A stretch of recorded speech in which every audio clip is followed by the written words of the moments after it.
Well, good morning. Here we are again, take two.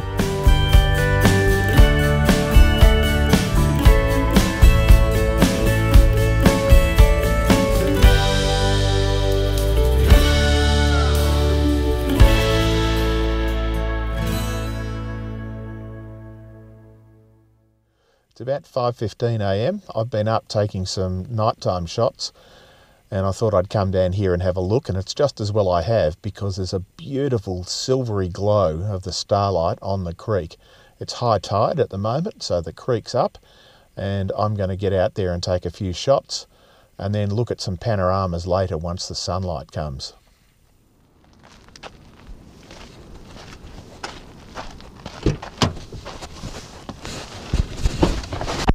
Oh, a bit cold out there, but hopefully we've got some good shots. We'll just have to wait and see.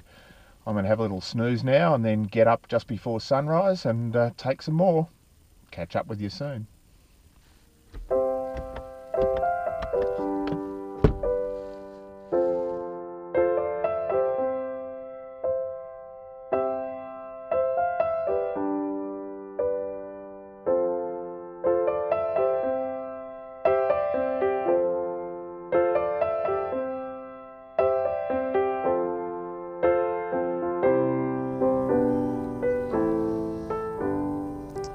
So I'm just going to take a quick series here, and then I'll come back and talk to you about how to set up and what settings to use for panoramas.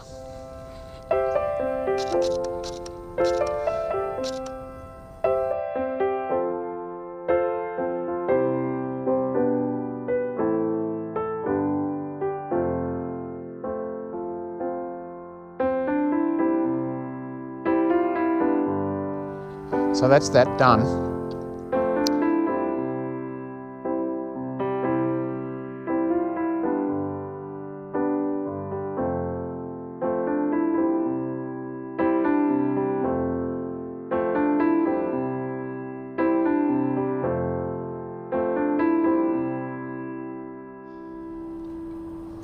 So there's two ways of taking a panorama. First one is just take your shot and then crop it into a panoramic format.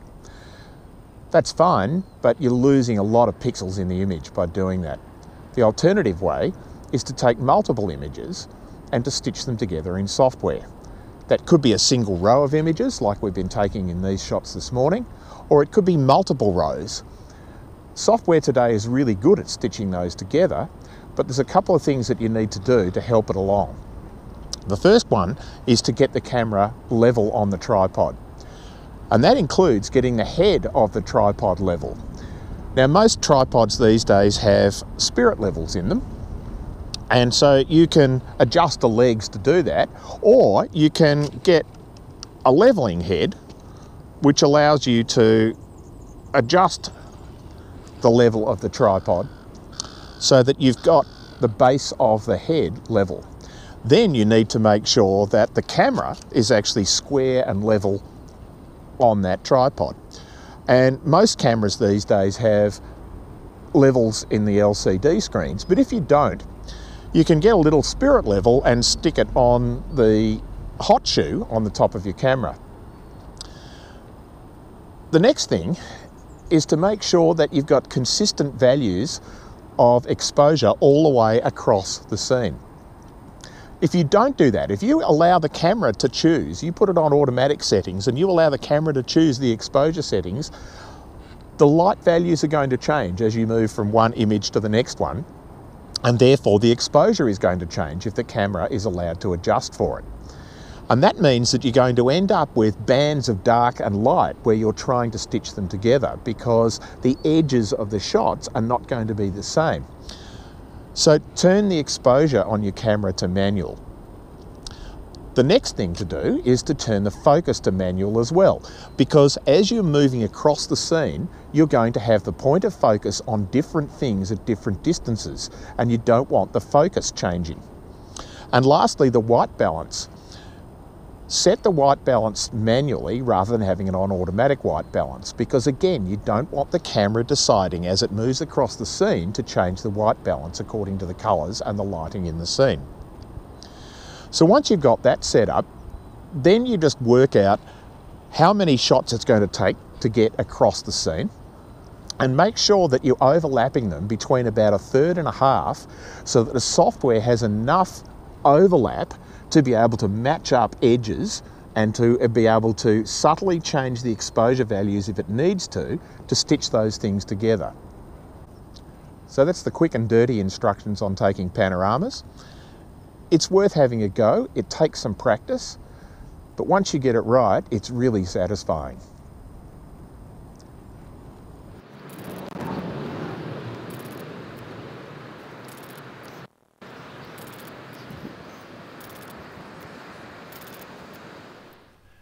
Okay, so here are the images that I took while I was sitting on the bank doing the explanation for how to shoot a panorama.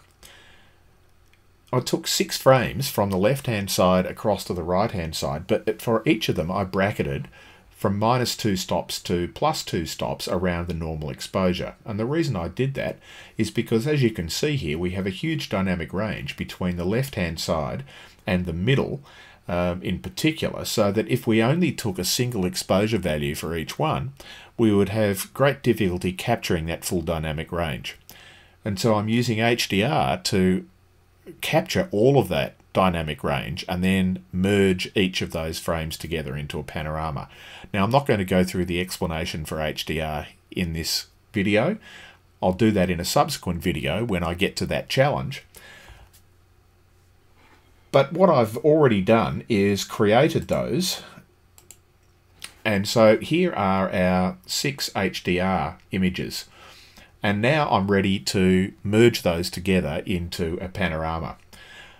But first, if we take this one, the first thing that I do if I go to the Develop module and select Lens Corrections is I always turn on Remove Chromatic Aberration and enable Profile Corrections. Now, if I toggle that Profile Correction on and off, you'll see here that it alters the vignetting and a slight distortion of the lens.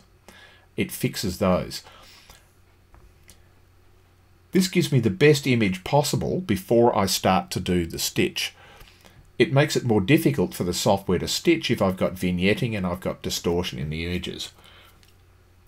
So once I've done that with one image, I can select them all, go down to Sync, and I can just sync everything. I only actually changed the lens corrections, but syncing everything is okay.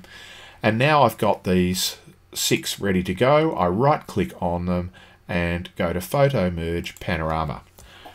And this will open up the Panorama Merge preview, where it does a quick preview of the stitch together to show you what it's going to look like, and then I'll talk you through the various options once this is done. So here's our preview. I'm going to use the spherical projection because it gives me a narrower letterbox feel, but you'll also notice that I've got some white space around the edge. And that's because I was shooting with the camera mounted directly on the head of the tripod. I wasn't using a panorama head that enables me to move the camera back slightly to have the pivot point exactly on the point where you have no parallax error in the lens. But it's pretty close. So there are 2 options here. One is I can auto crop, and auto crop will just crop inside those white spaces.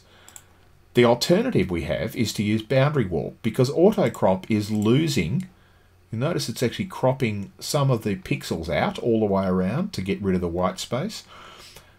But boundary warp fills up the white space. It actually warps the image to fill up that white space. And I prefer not to lose pixels if I can.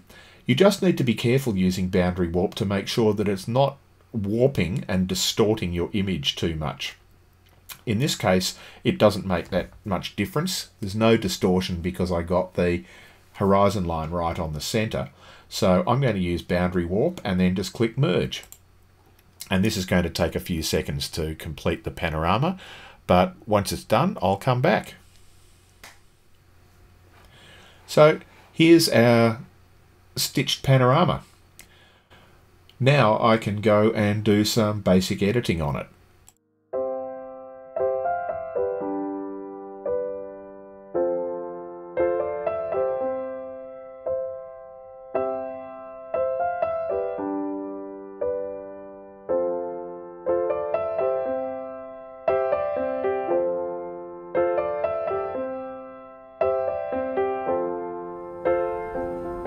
So I hope you've enjoyed this video. If you have, subscribe, like if you subscribe, click the little bell so you get notified when the new videos are coming. And remember, pixels are free, so get out there and shoot more.